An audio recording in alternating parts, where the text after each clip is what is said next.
Hey guys, welcome to another talk. The title of this class is A Worthy Companion. This is the class on the seventh perfection, which is honesty or being truthful. Okay, right? Being down and out when facing hard times. Being down and out does not equate with an excuse for being dishonest or greedy. Charles Moore, a 59-year-old fellow, homeless in the streets of Detroit, was rummaging through some garbage cans, looking for returnable bottles that he could trade in for some cash to buy his breakfast. Homeless guy. And lo and behold, in one of those cans, he found US savings bonds worth $21,000. Moore,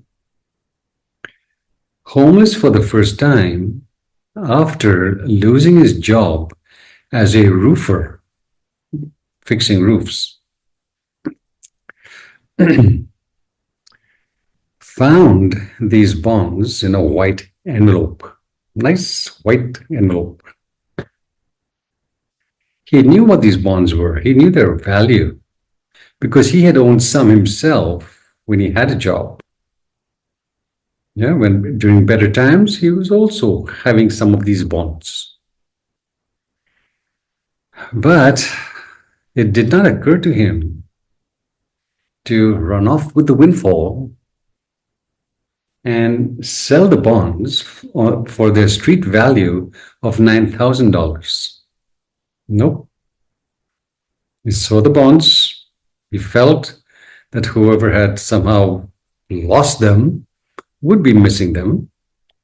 And therefore, he went to the local homeless shelter and requested them to find the person it belonged to and to give it to them. And they did find the person. He was 6 feet under, dead. But the widow and her son were hanging around. So they gave it to the widow. The son tipped Moore with $100 reward. Very generous. When the local newspaper in Michigan ran the story, they heard about this, and they ran the story in their newspaper. It tipped off a flood of donations and support in the form of money, food, clothes, even returnable bottles. Amazing. People were deeply impressed with Moore's integrity, even though he was in a situation which was difficult to imagine for most people, being on the street. And yet, he was not touched by the greed and dishonesty that most people succumbed to. Yeah. So with all the money and support that came in, our friend was able to buy his own home. Yes, own home. A nice limo. And he enrolled himself in a program that allowed him to set up his own business as a home repair technician. Today, he is deeply thankful to the good Lord for the second chance he got at getting his life to really work. So, Brother Charles' honesty Uncompromising honesty is truly commendable. It is the kind of honesty we need to subscribe to. Look how the Lord showered him for it with blessings, good friends, good home, good whatever, second chance. Yeah, honesty, integrity. Very, very important. All right. So apart from all the good things that can happen, why is it important for us to be honest or truthful?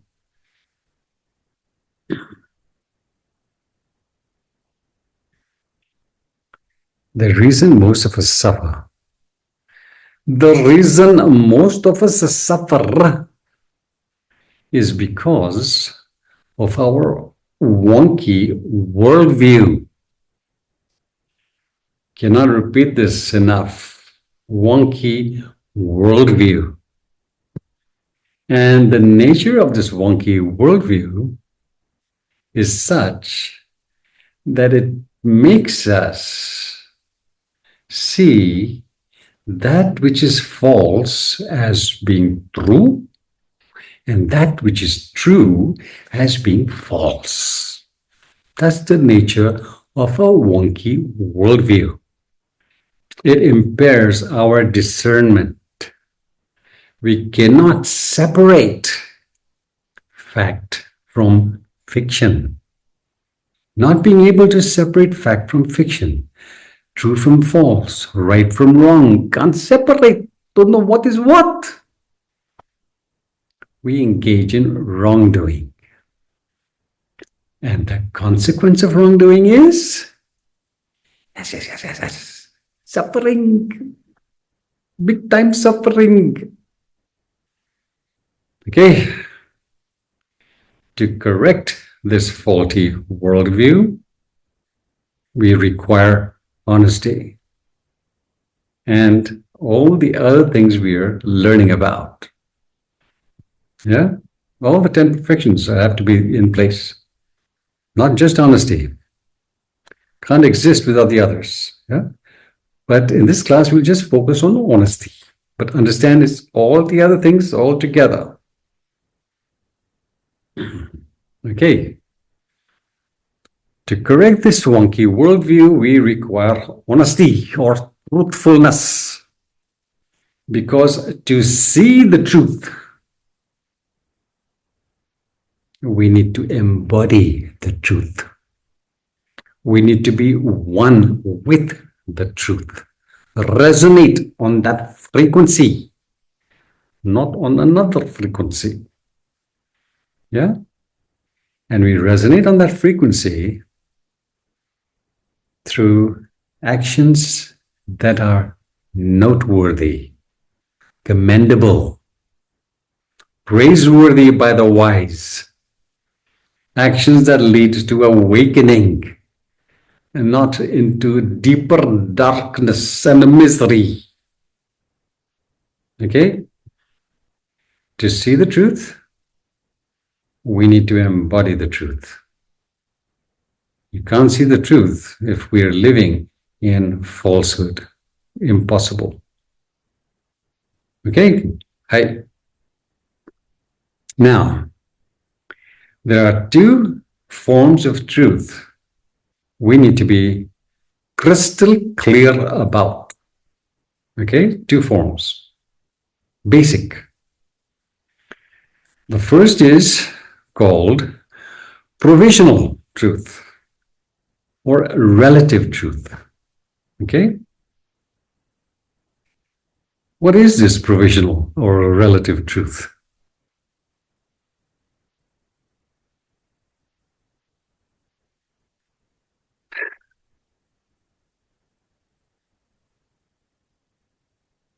We do not see things the way they are. We see things the way we are. Understand that? We do not see things the way they are. We see things the way we are.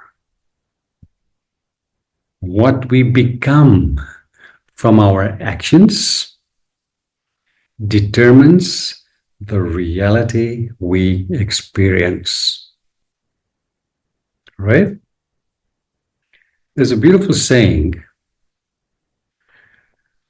when a thief meets a saint, he does not see the saint.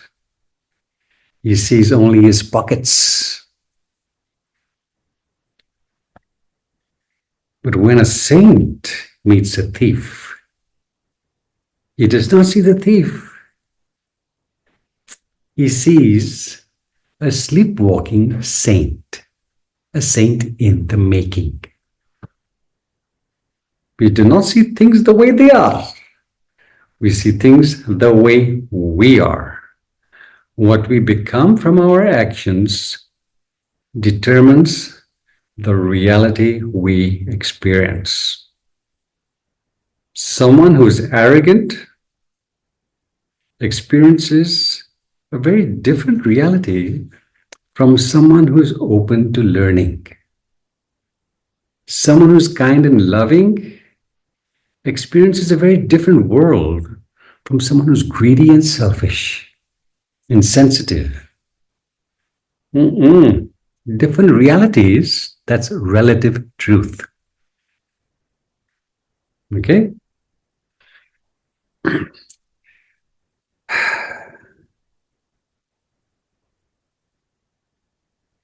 To the degree that we awaken to the degree that we recognize or awaken to the indwelling spirit, the divinity that resides, that sparkles in and around us at all times. To the degree that we awaken to or recognize this indwelling spirit, this indwelling divinity that resides in us and around us everywhere. To that degree, we are able to express our magnificence. To the degree that we don't recognize it, we live a diminished life, regardless of our outer accomplishments. We can be a billionaire, lots of money, lots of power, lots of name and fame. But the happiness, no can. That's a diminished life. We're not in touch with the joy, the beauty, the peace, the bliss, the magnificence that is in and around us. Regardless of our outer victories, no access codes to get there. No access codes. Once more, to the degree that we awaken to the divinity that shines in us and around us, to that degree, we are able to express and experience our greatness. To the degree that we don't see it, because our attention is elsewhere, we live a diminished life. A life lived in turbulence. Tragic. Here are some examples. A little froggy living in the pond has no clue of the magnificence of the ocean. All he knows is the little life in the pond. No clue. hasn't awakened to a different reality, can't awaken to. He's living in the pond. A summer insect that is born and dies only during the summertime has no clue about snow and ice. Winter season, doesn't know, have any idea. Winter season, what is winter season? Beyond its comprehension. The exact same thing applies to those who are materialistically inclined. Wealth, power, pleasures. Those who are materialistically inclined are unable to grasp, to fathom the teachings of the wise. Why? Because they're constrained by their myopic, short-sighted outlook on life. When you talk about rebirth to them, they think it's humbug. When you talk about karma and consequences, they tell you you're talking nonsense. What to do? Are you understanding, please? Relative truth. Provisional truth is truth that is comparable to or related to the degree of our awareness. That's relative truth as we see it, not what is actually there. Someone who's stunning, beautiful. I've come across so many people like that. They really believe they're ugly or they're average. They can't see it. Everybody else can see how stunning they are, but they can't see it. Someone is highly intelligent, and I've met lots of them, they think they're average in intelligence. And so they get jobs that are mediocre. Instead of using their intelligence wisely, they can't because they don't think they're intelligent, but they are. Crazy stuff. Two types of realities we need to be aware of. Two types of realities are two types of truths. First, provisional or relative truth, or provisional or relative reality. Same thing. Okay? We do not see things as they are. We see things as we are. Greater awareness, the greater the magnificence in the smallest of things. No awareness, then we need to buy. We need to hoard. We need to complicate our lives because we're bored out of our wits. Okay, right. Now let's get on to the second type. The second type of truth we need to be aware of. We can't really know it. We can be aware of it a little bit. Is called absolute truth. Not the relative, the absolute. And what is absolute truth? It is that substantial, fundamental reality behind the fullness of creation is right there. Behind this, there's something happening, invisible forces, substantial, but not substantial in the sense of this kind of substance, substantial in the sense of forces, fundamental, pure spirit is behind these realities that we see and sense. To give you an understanding of this substantial, powerful reality, if you bring two powerful magnets towards each other, two Powerful magnets, North Pole and North Pole. They have opposites, opposite poles. What will happen? You won't be able to bring them together. There's a force between them that repels. Yeah, it's a repelling force too. Same poles will repel. But if one pole is the opposite, South Pole and North Pole, then attraction. Yeah, I can't stop them from connecting. So powerful. That you can feel that substance. Invisible. But you feel that power of a powerful magnet. You'll feel that power of repulsion or attraction. Nothing physical about it. That's the force. That's the spirit.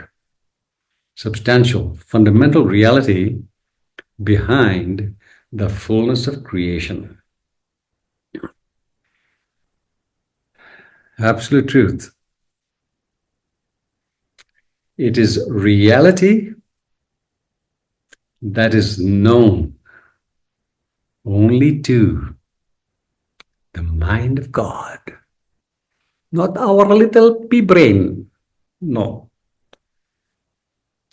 Absolute truth is the reality that is known only to the mind of God.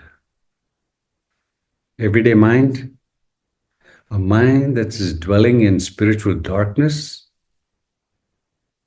totally impossible to fathom it. Okay?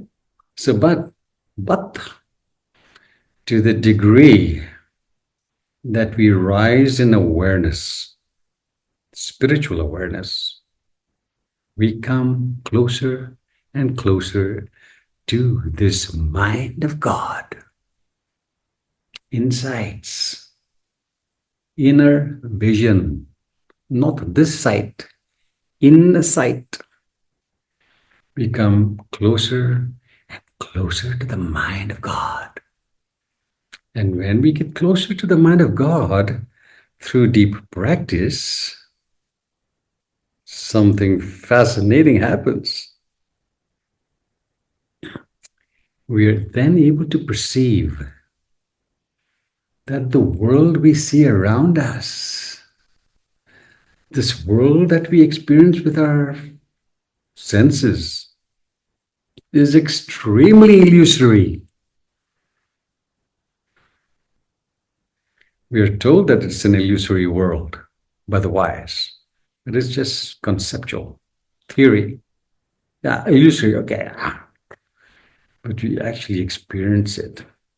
We actually experience it because the deeper our awareness, what happens is that then matter melts into mystery. It literally melts into mystery the deeper we explore it. And how do we explore it? Close the eyes, still the mind, be quiet, and watch. Things will reveal themselves to you when you create the right conditions within yourself to perceive reality through the mind of God. It's there. But we have to raise frequency to see perspectives, to see truths from the mind of God. Quantum physics,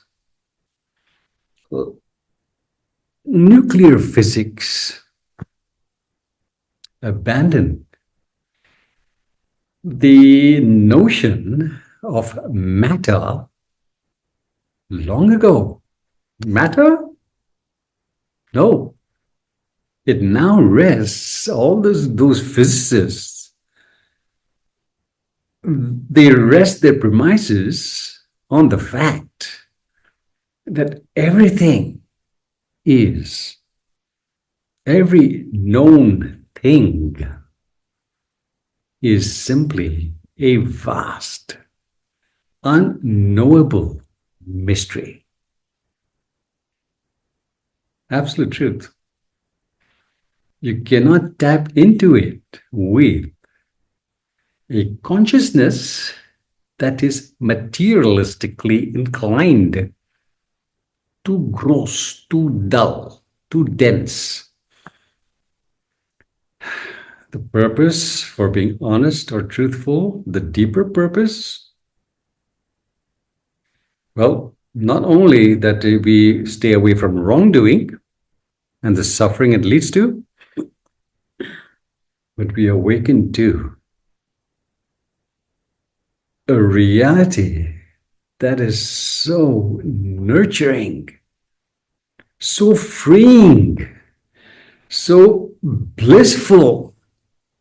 It goes beyond your wildest imagination. Wildest. The insights that I have experienced in this little rebirth, I could not even talk about them because when I try to put them in words, I can say, okay, this is what I saw. But unless you see it for yourself, you can't fathom what I saw or what was revealed to me. Beyond words, beyond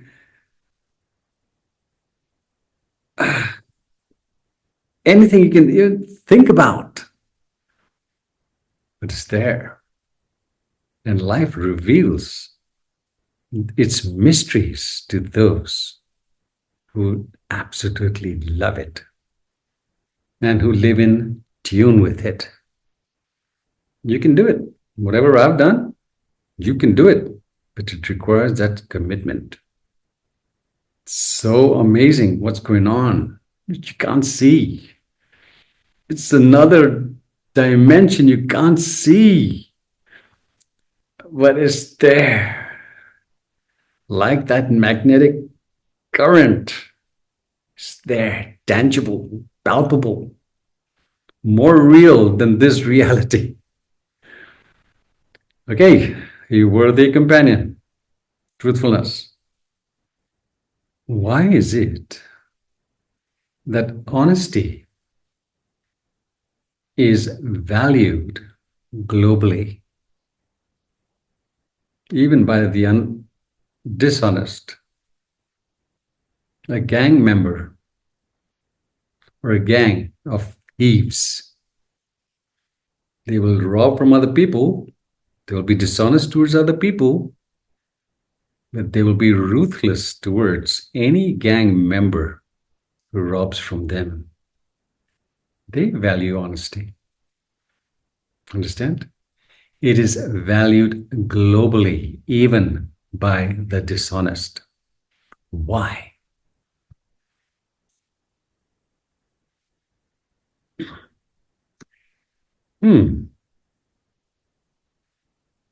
It is because it reflects a virtue that is morally sound, a virtue that is caring, loving, nurturing. Yeah, it reflects moral character. And this moral character is imperative for any society to really flourish. A society that is brimming with thieves does not flourish. Corruption does not allow flourishing. Swoon into the ditch. Okay, it allows for social and environmental flourishing. That is why it is valued globally. It allows the social structure to stay in place correctly.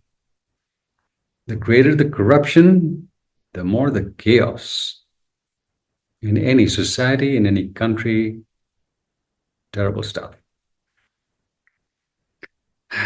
Okay, that's one thing. What else? You see, the thing is, honesty is not just about speaking the truth or caring for the world around us. That's not what it's about. It is about, but not everything. What else is it about? It's about being true to ourselves primarily, being true to what we are in essence, being true to what we stand for. That's what it's about. The reason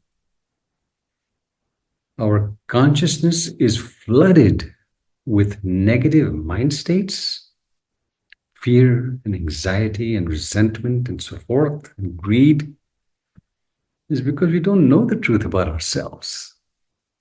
If we knew the truth about ourselves, there's no place for these negativities to exist in our consciousness. No place. But because we don't know, you see a world in darkness. Wars, abuse, violence, deceit, suffering. Look at the world. People don't know themselves. Therefore, they don't know anybody else. Yes.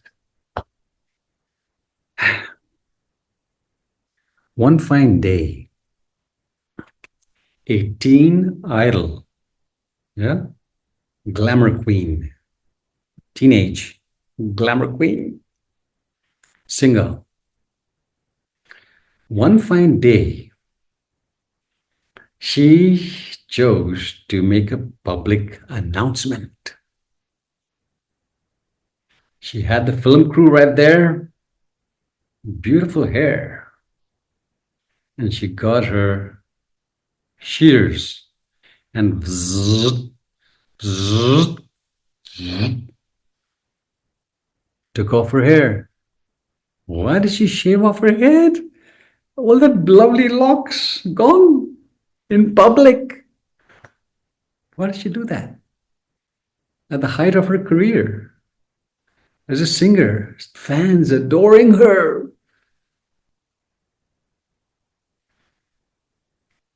Why? She was making an announcement.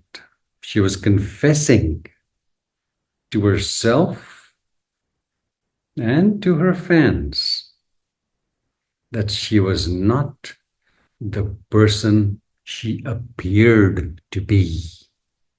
She was not that mask. She was not that persona. Yeah. She was desperate to announce to the world that she was now tired of that glamour. It was not doing much for her. She was desperate to reclaim her authentic self, to be this intelligent, beautiful woman that she aspired to be. Her wisdom had motivated her to step out of the bargain she had made with the devil.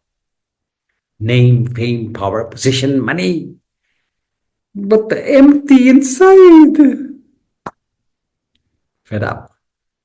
She had the wisdom to step out of the devil's bargain early in her career. Most people don't.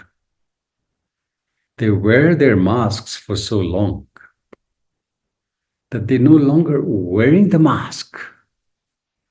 They have become the mask. They don't know who they are anymore. That's what leads to celebrity rehab. Okay. Yes, honesty means telling truth, caring, but it also means It allows us to get in touch with the truth of ourselves. Without that, all name, fame, power, position is useless. It's hollow victories.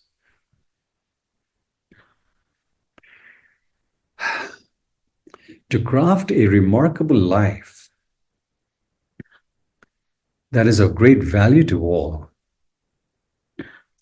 we have to honor the divinity that sparkles in us. And we honor this divinity by the way we carry ourselves in this world.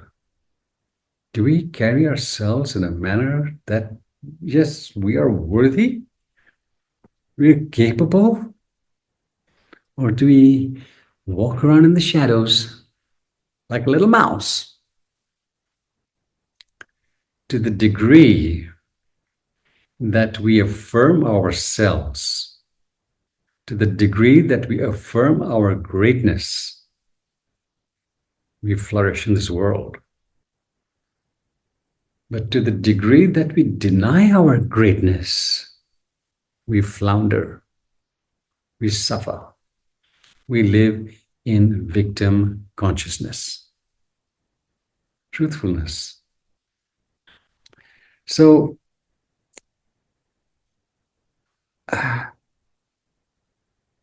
here's a formula. We can only honor ourselves when we're at peace with the world, not fighting it, not in conflict with it, no blaming, no finger pointing. We can only honor ourselves, the divinity that sparkles in us, when we are at peace with the world. But we can only be at peace with the world when we stop worrying, when we stop fearing, when we stop resenting, when we stop all these negative states from holding us hostage. Yeah. We can only stop worrying, resenting, and fearing when we are certain that our interests are safe. What we really value is safe. We are safe. People we care about are safe. Yeah. But we can only know for a fact that our interests are safe when we trust life's magnificence, its benevolence, its abundance. Only when we can really trust life. And we can only trust life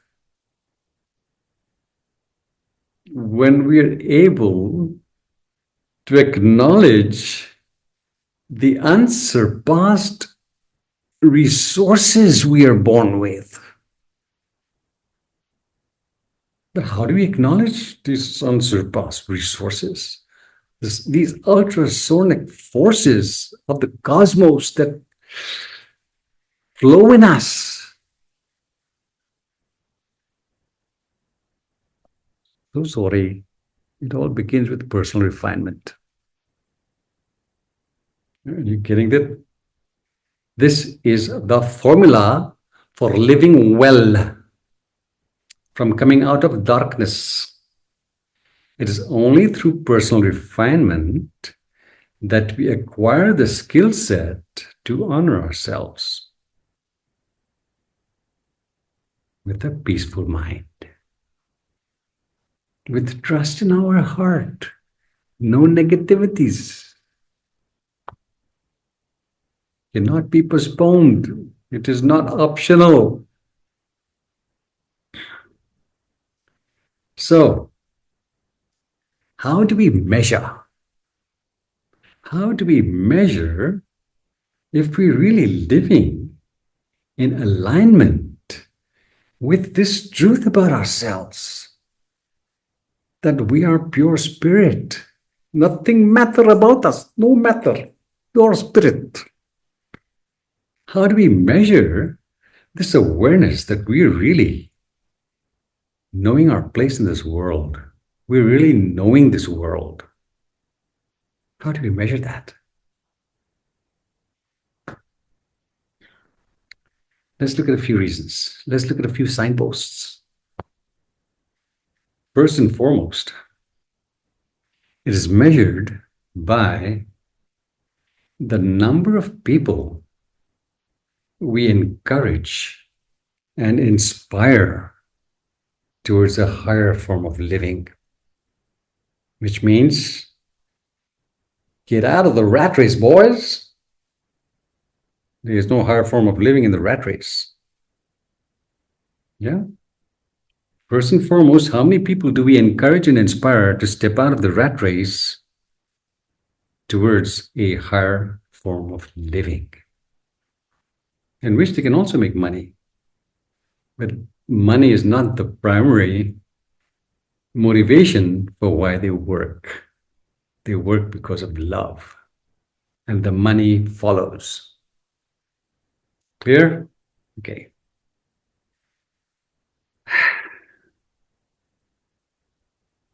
It can be seen how well we understand the divinity, how deeply in touch we are with this divinity can be measured by how enthralling our lives are.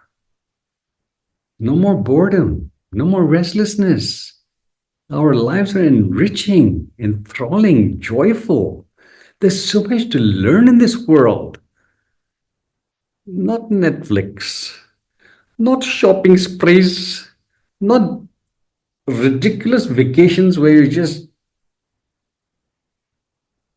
well, hedonistic pleasures. No, waste of life. Yeah? How enthralling our lives are, how meaningful our lives are, is measured by that. What are the amazing contributions we are making in music, in art, in science, in technology, whichever ways, our unique contribution to the world. What contribution are you making? If it is a zero, you're not in touch with your power. Then there is also, what's the nature of your friendships? Do you have friends that you really relish and that you're relished by? Friends that you cherish and are cherished by? Deep friendships measured by that. If you have no friends, not good. Okay? But then there's also something else. How deeply in touch you are with your divinity is reflected by how effortlessly you live. If you're struggling in life, you haven't tapped into divine grace. You haven't tapped into it. It's there. You don't have the access codes. So these are the signposts as to how we measure our lives. Are you living a life that is greatly good or simply good? If it is simply good, your mind will be infected with negative mind states. If it is greatly good, negative mind states, few hanging out here and there, guerrilla warfare. Just get them out. Okay, how many lives do you inspire towards knowing their divinity? How joyous is your life? What is your contribution to the world? How about your friends? Do they really care about you? How effortlessly do you live? You don't need to struggle. You don't need to struggle. You just need to plug into the source. Life becomes effortless. Okay, all right. Now, there are times when there is not enough merit in our merit account. There are times when, in the absence of sufficient merit, honesty can cost us health wise.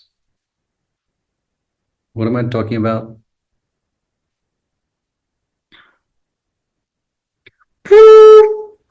Whistleblowers exposing fraudulent behavior. Think of the backlash. If we have sufficient merit, we're protected. If our merit is not so good, even though you're honest and you expose the fraudulent behavior, you may end up with premature rebirth. But because you did something good, next rebirth, hot stuff. Okay, right. Here's a little story.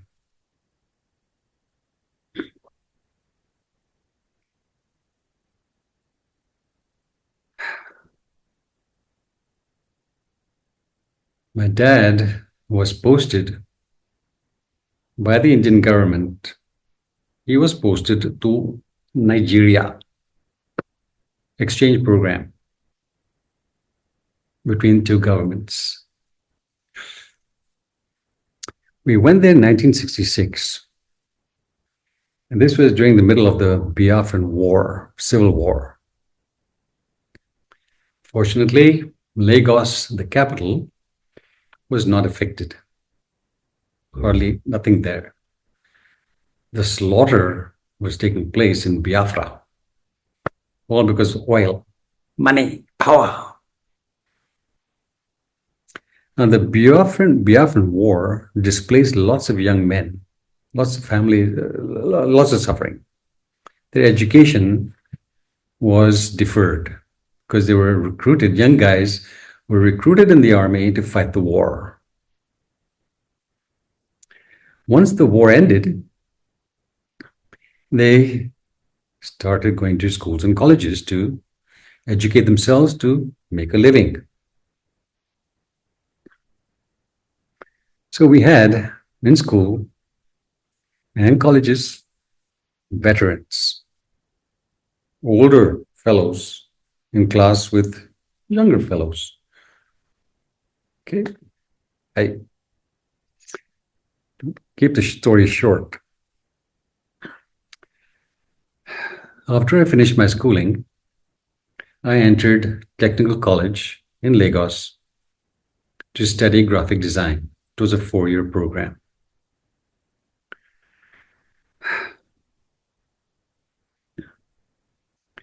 And in these classes were some veterans.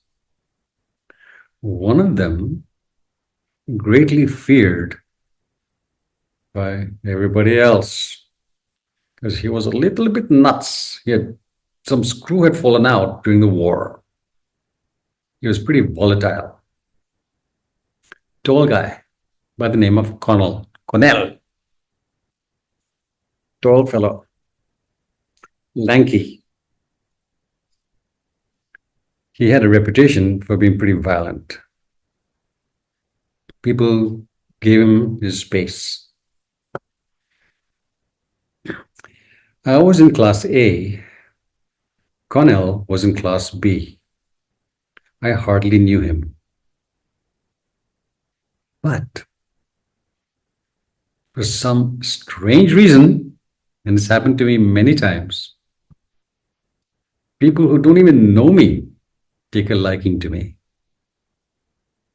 Who knows why?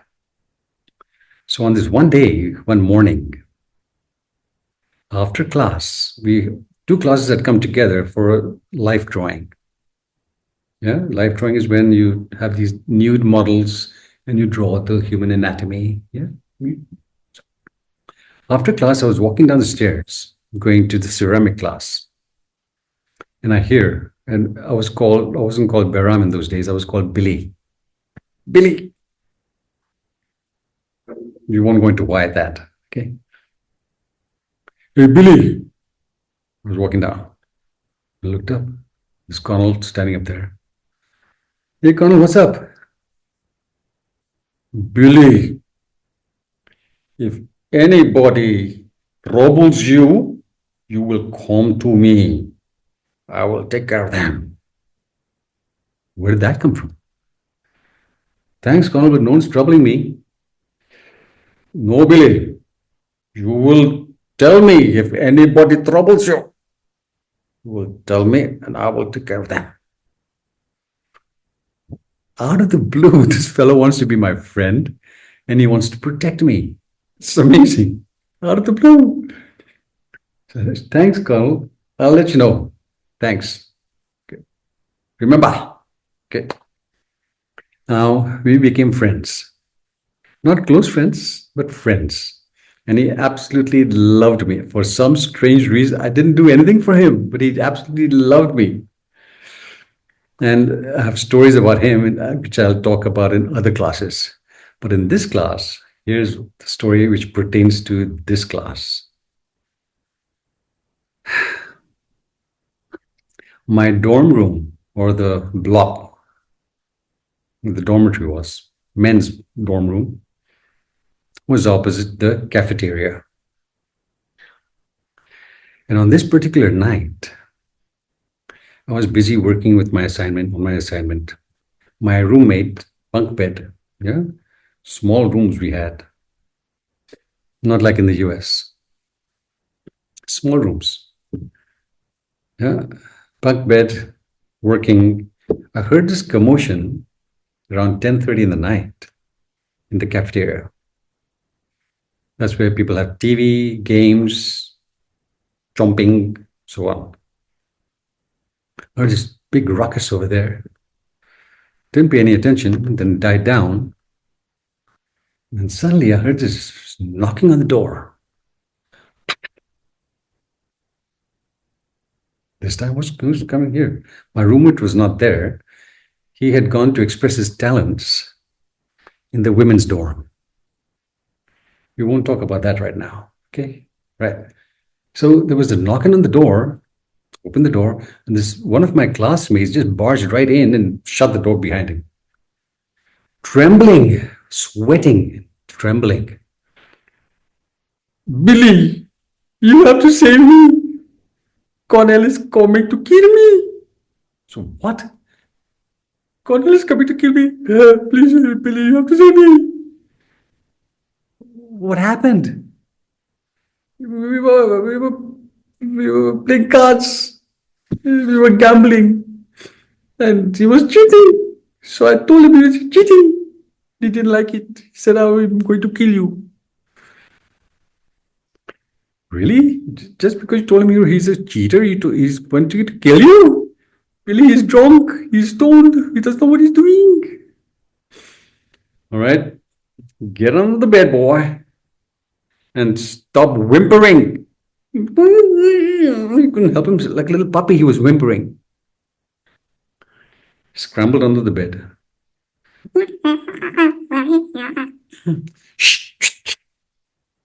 Then I heard Connell knocking on other people's doors. Have you seen this? I forget his name. Have you seen this idiot? No, we haven't seen this idiot. I knew he'd be coming to my door soon. Put on my mask, my liar's mask. Difficult for me to lie. So I had to wear a mask. The knock appeared. Breathing well. Not that I was afraid of him. I just didn't want him to get inside and grab that fellow. Okay. Liar's mask. Cornell, what are you doing? Billy, is this motherfucker in your room? No, Cornell, he's not here. Why are you looking for him? Mask was slipping off. I was doing my best to keep it in place. Billy, is he in your room? Could see his red eyes. Could smell his mouth, beer, and cigarettes. Cornell, he was about a foot higher than I was. Cornell, you are drunk and you are stoned. You will go to bed. Forget about this fellow. Billy, I'm going to kill him. I may have to kill him tonight. Mask slipping off. Is he in the room? He wouldn't push himself in. He had too much respect for me. He loved me too much. He wouldn't hurt me. He wouldn't hurt even a hair on my head, not my body. And here I was speaking to this trained killer as though I was his mother. Go to your room and go to sleep. You are drunk and you are stoned. Come on now, be a good boy. He's older to me. But he could see in my eyes that I was bullshitting. My mask had already slipped off. Yeah? He could see I was bullshitting, but he could also see that what I was saying was for his good. What I was saying, the lying I was doing, was for the other guy's benefit also. He could see that. He could relate to that, even in his drunk, stoned state. And he respected me for that. Quietly scuttled off like a little kid to his room.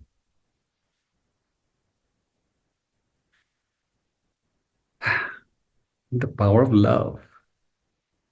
The power of love comes from honesty. So that even when you lie, your lying is because of good intentions and it is appreciated. Yeah, there are exceptions to the rule. I couldn't say, I'm very honest, come in and grab his ass. I couldn't say that. Okay, all right. Whistleblowers. This guy blew the whistle on Connell. Connell didn't like it. It has consequences. Luckily, he had good merit. He came to me. He didn't go anywhere else. He knew exactly where to come to save his ass that night. All right, now, although we all value honesty, all of us we all value honesty. Why is it that it is only the few who practice it? Why is it that the majority are driven towards dishonesty? Why? Majority, everywhere you see it, in the government, in the private sector, every nook and corner. It's endemic. Why?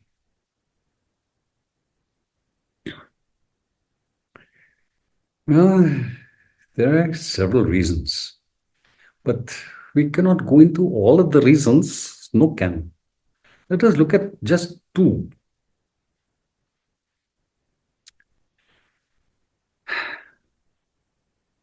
For many people, it is a rebellion against a political system that is geared towards the rich, making the rich richer and the rest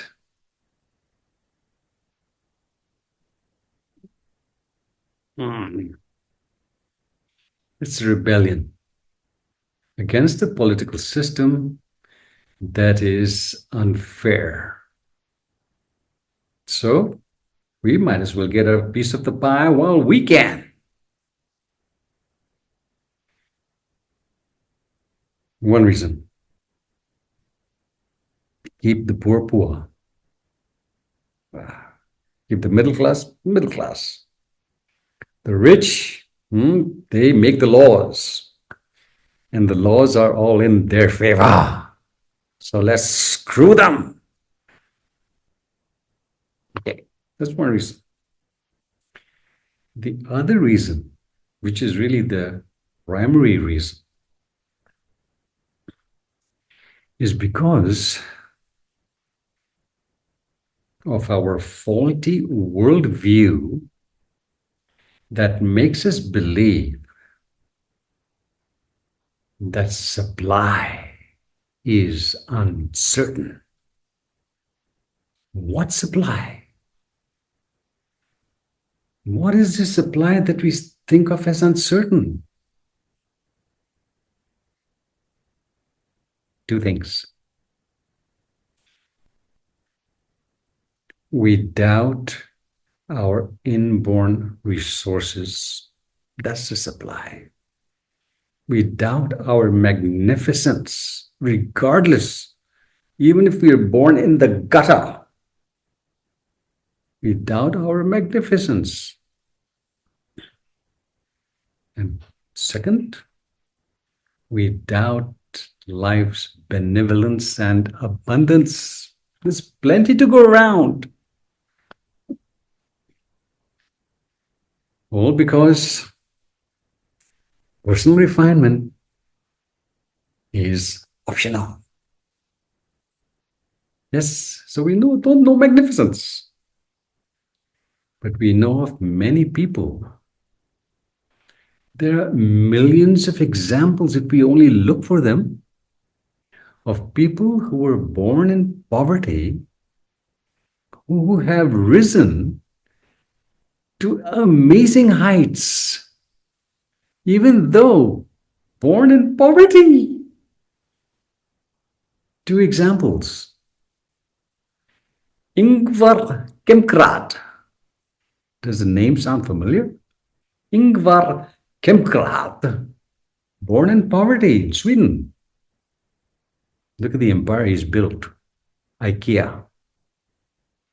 Selling matches. Started from humble beginning, and now his name is famous worldwide. IKEA. Think of Lincoln, Abraham Lincoln. Think of his life, born in some rural community, became the president of the US. Not just the president, one of the best presidents of the US.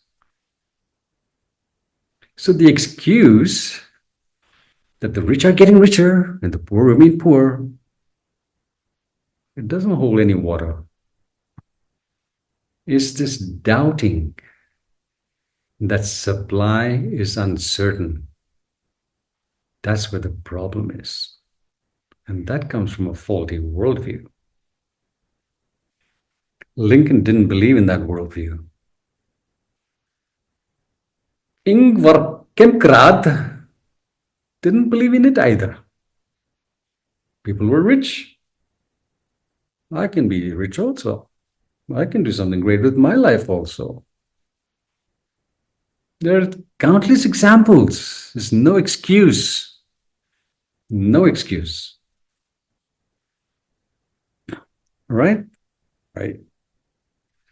Now, the opposite of honesty is dishonesty, telling lies, bullshitting.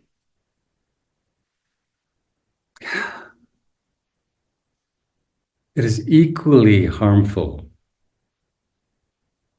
not just to deceive and lie to others, but to deceive and lie to ourselves. It's equally harmful. And not just harmful, it's devastating. People have no clue as to how devastating dishonesty really is. No clue. That's why they plunge straight into it headlong. Swallow dive. Why is it devastating? Well, when we make a habit of lying and deceiving, when we make it a habit to lie and cheat and deceive and manipulate people so that we can get ahead,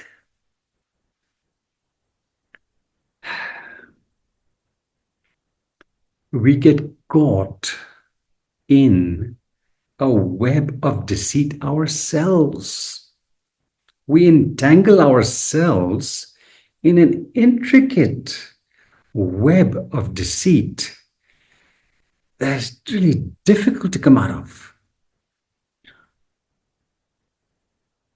Here's what I'm saying. Just as we lock up criminals who harm people, whether physically or emotionally or scamming people, we lock up people who are a menace to society, imprison in the bar, behind the bars. Well, a similar reality takes place with universal laws. When we transgress these laws, the penalty is devastating. Here, the penalty for deceit is that we get locked behind the bars of falsehood. The penalty is that either for our entire lifetime or for a number of years, or for many lifetimes, depending on how many people we've harmed with our deceit, life imprisons us in falsehood. What does that mean? It means we can no longer separate fact from fiction. We see that which is true as untrue, that which is untrue as true, that which is wholesome, we see as unwholesome, that which is unwholesome. Let's go for it. That's what happens. We are imprisoned in falsehood. Here's some examples. Being imprisoned in falsehood, we see no value in spiritual clarity. It's optional for us. Spiritual clarity, no time for that. Money, money, let's go for it. Falsehood. We are attracted to the rat race, where our primary objective is money and wealth and pleasures, even though it leads to a totally, utterly wasted life. We are attracted to the rat race. We don't see the danger in it. We are attracted to addictions, obsessions, faulty habits,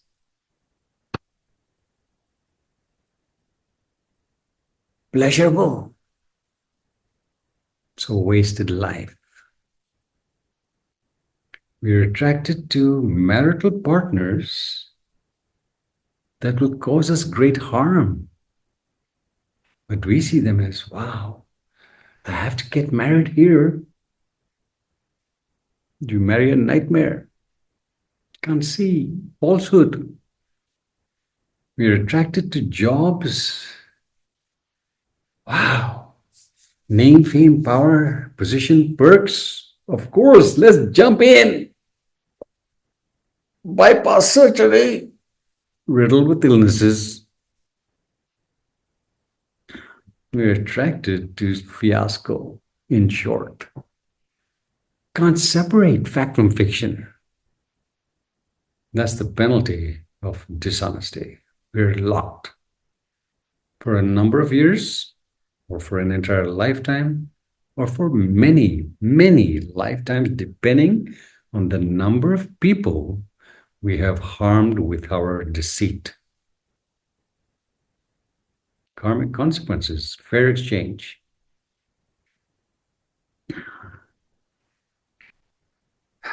Being deceitful, we don't realize that the road to misery, immense misery, is a gradual one. We slip into it slowly, gradual. Don't even realize it. We're forming terrible habits that become a chain, difficult to break. The road to sorrow and misery is not just a gradual one. It also has signposts. Yeah, signposts. Change direction. Change direction for the better. We ain't looking. We're compelled. We're compelled towards destruction. Think of the warning on cigarette packets. Cigarettes harmful for health, causes lung cancer. Does anybody read that? Does anybody pay attention to that? Nah, just fag away. Signposts are there. Not that life is not warning you, but we can't see those signposts. We don't, it doesn't matter. We're intoxicated with our delusions. Straight into the ditch. Terrible, devastating, not good. Right. So let us look at the worthy companion a little more. Let us look at 3 great reasons for us to be honest. Yeah? Step away from the falsehood that says dishonesty is profitable. Not profitable. 3 great reasons. First, honesty compounds exponentially. It builds upon itself exponentially, just as dishonesty does. But here, it compounds in a wholesome fashion. People trust us. People warm to us. For whatever reason, Connell warmed to me. I have no clue yet why. But we became friends. And I was able to influence him towards making better life choices. Anyway, people trust us. They warm to us. They want to help us, prosper us with money, with contacts, with whatever. That's how we build empires. Think of IKEA. Honest little kid selling matches. Look at where he's today. An empire. Brother Link, President of the US. Honest. His integrity was flawless. There are people like that. We can be like them. Okay, it compounds exponentially. It prospers us. We flourish. We don't flounder. Second, we discover our calling. When we're true to ourselves, when we're true to the divinity that sparkles in us, we connect with people, we connect with practices that help us to discover our calling. It is so vital for us to live in tune with our calling and not to be motivated by money making. Money will come. But the money that comes when you're in tune with your calling is beautiful. The money you acquire from being a mercenary is basically funding the doctor's vacations to Hawaii. That money is useless. Are you understanding, please? Okay. 3 great reasons we attract friends, people warm to us, we flourish, we attract people who help us to discover our calling. And we acquire the reputation for having a truth serum that helps people to wake up to what is true. It's called a reality check. Yeah? People can rely on us for honest feedback. And everybody needs honest feedback. But there are those who prefer flattery and praise. But those guys know that if they ask us for our honest opinion, they're not going to get flattery and praise. And so they stay away from us. See ya, guys, we don't really want you around anyway.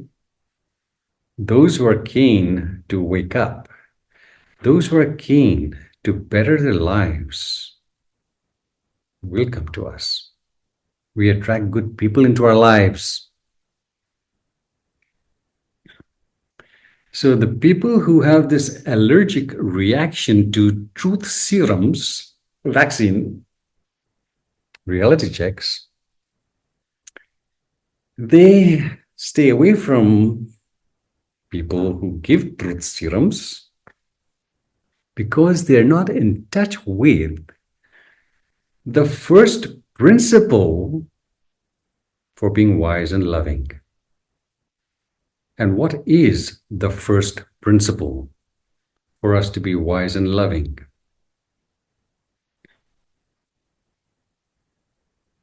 It tells us, do not bullshit yourself.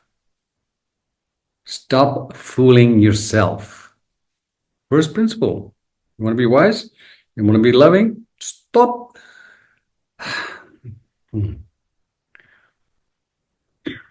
Yet, we are the easiest person to fool through our tantalizing, self-deceptive narratives.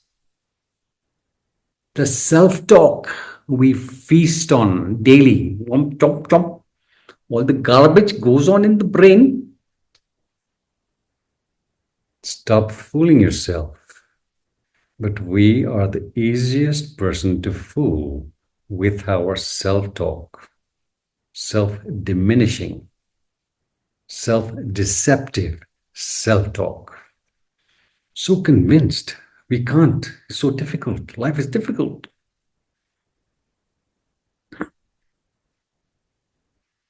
So seeing that other people often have a better estimation of our character flaws than we do, other people often have a better estimation of our strengths than we do. Doesn't it make sense to seek out the truth serums from others. We need vaccination against lying and self deceit. We need it. Yeah. The tragedy is that there are only a few who prefer, only a few who have the wisdom to prefer the feedback or reality check that does them good to the praise and the flattery that deceives them. Only a few who have the wisdom to prefer honest feedback. The majority prefer flattery and praise. Why only a few? Because the majority are excellent storytellers. We're all excellent storytellers. And the majority are skilled in the lies that they tell themselves. I'm supersonic. Rat race is good.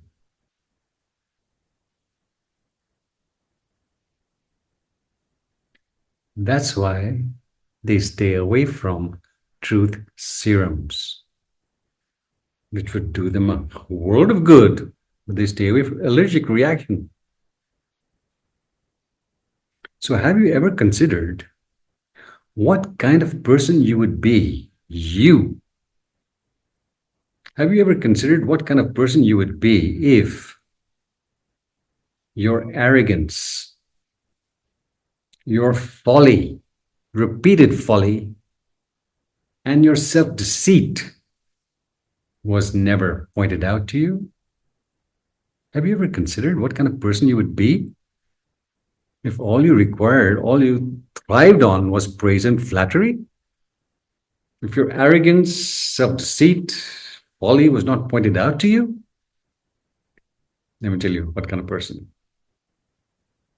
Definitely not a pleasant person to be around, and definitely a nightmare to live with. I know plenty of people like that. Plenty. And they wonder why they don't have friends, or the friends they have are fair weather types. They wonder why they're not invited to family functions. Who wants them around? Who wants them around? Friends don't invite them. People don't call them. People don't enjoy their company, and they think it's people that's the problem. Is their arrogance that's the problem? Is their folly, their self deceit that's the problem? Okay, let's look at the last reason, third reason out of many for why it is important to be honest.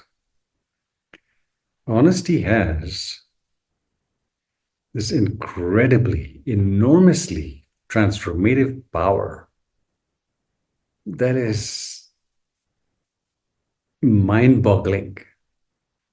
That's why transformative power to lift ourselves, to lift people out of mediocre mode into supersonic mode. Here's a story.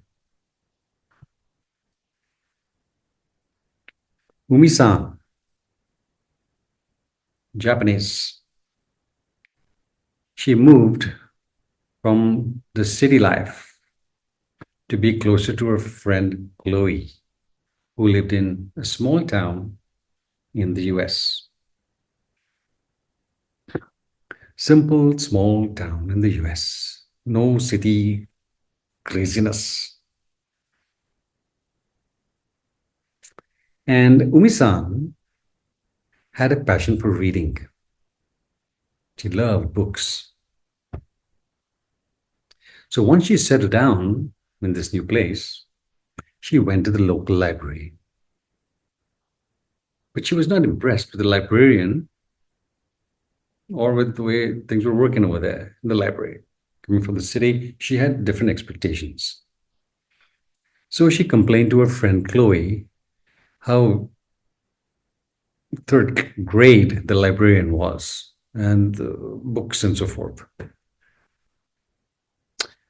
hoping that Chloe would voice her complaints to the librarian and then she would shape up, hopefully. The next time Umi-san went to the library, she was surprised that the librarian was really pleased to have her there, happy to see her. Not just that, the librarian had ordered 2 bestsellers, especially for our friend. Here, you love reading these books. They're great.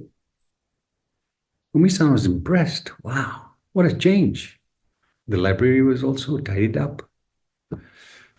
So in the evening when she met her friend, she said to her, "So, Chloe, you told the librarian what I said to you? Yeah, that you should shape up." And Chloe said to her, "Sorry, Umi-san, I didn't." "You didn't? Then why was she so friendly with me? Why did she give me these bestsellers? What was it? How did the change occur?" So Chloe said to her, I told her, "So sorry, but I told her that you were deeply impressed with the way she was running the library and that you had unusual taste in the selection of books that she ordered. Yeah, you were impressed by the way she was running the small town library and the books that she ordered. She was great at that. I give her positive feedback. I didn't give her any negative feedback." What's the moral of the story? Transformative power of truth. This was a lie that promoted the truth in the librarian in relation to her potential to do better. Are you understanding? Comes in strange ways. People are willing to change for the better through positive feedback a lot more than they are willing to change for the better through criticisms, complaints, and judgments. That doesn't usually work. Positive, inspiring feedback, honest feedback. Say it in a positive way. Then people change. Then you will change. If your self-talk is of that nature, you too will change. Of course, there are exceptions to the rule. Sometimes a little crisp feedback, like a splash of water on the face, does make a difference. But in most cases, gentle, loving, truthful, positive feedback. Truth serum. We need it. Worthy companion. To not have this worthy companion means to be penalized by life, where we cannot see truth from falsehood. It's a dangerous place to be in. To constantly make the wrong choices, it's exhausting. It's life-destroying. Continuously to make the wrong choices. Hallelujah. Let's wake up. Thank you for listening. Stay well, stay happy, and stay truthful. Till we meet again. Hallelujah.